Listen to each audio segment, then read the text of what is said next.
ॐ सहना भवतु सहनो भुनक्तु सह वीर्यं करवावहै तेजस्विनावधीतमस्तु मा विद्विषावहै।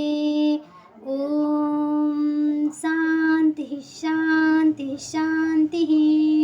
नमस्कार प्यारे विद्यार्थियों, आज हम एक ऐसे महान व्यक्तित्व की कहानी जानेंगे जिन्होंने पूरे दुनिया को भारत की आध्यात्मिक शक्ति का परिचय कराया। वे युवाओं के प्रेरणा स्रोत बने और उनका एक संदेश आज भी लाखों लोगों को आगे बढ़ने की प्रेरणा देते हैं।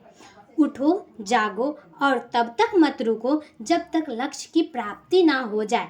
आइए जानते हैं स्वामी विवेकानंद जी की जन्म से लेकर महाप्रणय तक की प्रेरणादायक कहानी। स्वामी विवेकानंद जी का जन्म 12 जनवरी 1863 को कोलकाता में हुआ। उनका बचपन का नाम नरेंद्र नाथ दत्त था। उनके पिता विश्वनाथ दत्त एक प्रसिद्ध वकील थे और माता भुवनेश्वरी देवी जो धार्मिक, बुद्धिमान और संस्कारी थी। माता बचपन से ही उन्हें रामायण, महाभारत और वीरों की कहानियां सुनाई करती थी।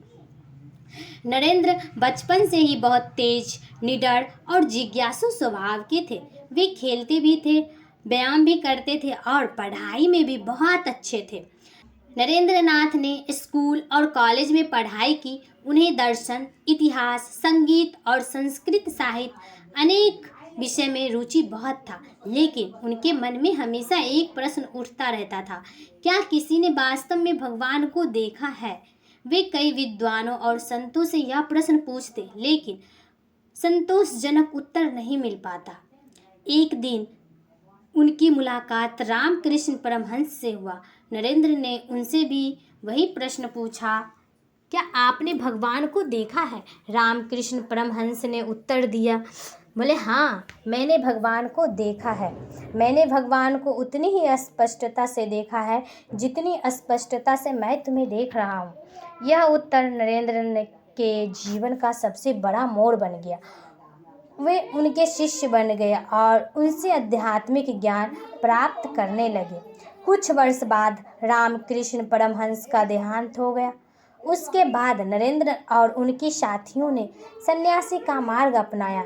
तभी नरेंद्र नाथ दत्त का नया नाम पड़ा, स्वामी विवेकानंद।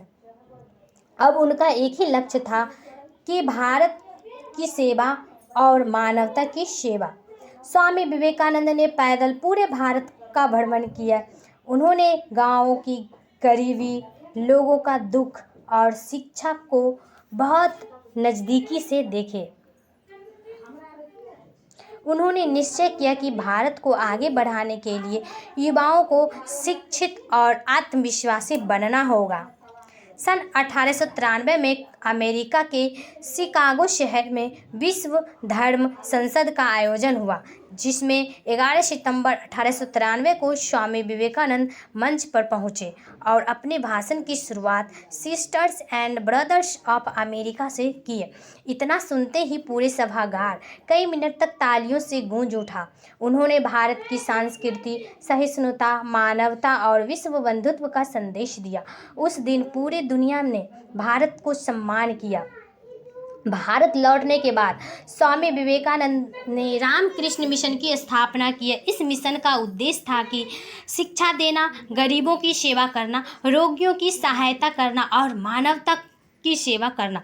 आज भी यह संस्था भारत और विदेशों में सेवा कार्य कर रहा है। स्वामी विवेकानंद हमेशा कहते थे, अपने ऊपर विश्वास रखो, कमजोरी सबसे बड़ा पाप है। जिस दिन आपके सामने कोई समस्या ना आए तो समझ लीजिए कि आप सही मार्ग पर नहीं चल रहे हैं। उनका मानना था कि हर युवा के अंदर असीम शक्ति छिपा हुआ है। लगातार यात्रा, सेवा और कठिन परिश्रम के कारण उनका स्वास्थ्य कमजोर होने लगा। 4 जुलाई 1902 को केवल 39 वर्ष की आयु में उन्होंने बेलूर मठ में ध्यान करते हुए अपना शरीर त्याग दिए। उनका जीवन भले ही बहुत छोटा था, लेकिन उनके विचार आज भी करोड़ों लोगों को प्रेरणा देते हैं। प्यारे बच्चों, स्वामी विवेकानंद हमें सिखाते हैं कि यदि हमारे अंदर आत्मविश्वास, मेहनत, अनुशासन और देश के प्रति प्रेम है तो हम असंभव को भी संभव बना सकते हैं। आइए उनके इस संदेशों को अपने जीवन में अपनाइए।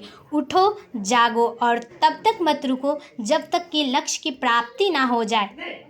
यदि आपको यह वीडियो पसंद आए हैं तो इसे अपने मित्र के साथ अवश्य रूप से साझा करें। ऐसे ही प्रेरणादायक और ज्ञानवर्धक वीडियो देखने के लिए हमारे साथ जुड़े रहें। तब तक के लिए धन्यवाद।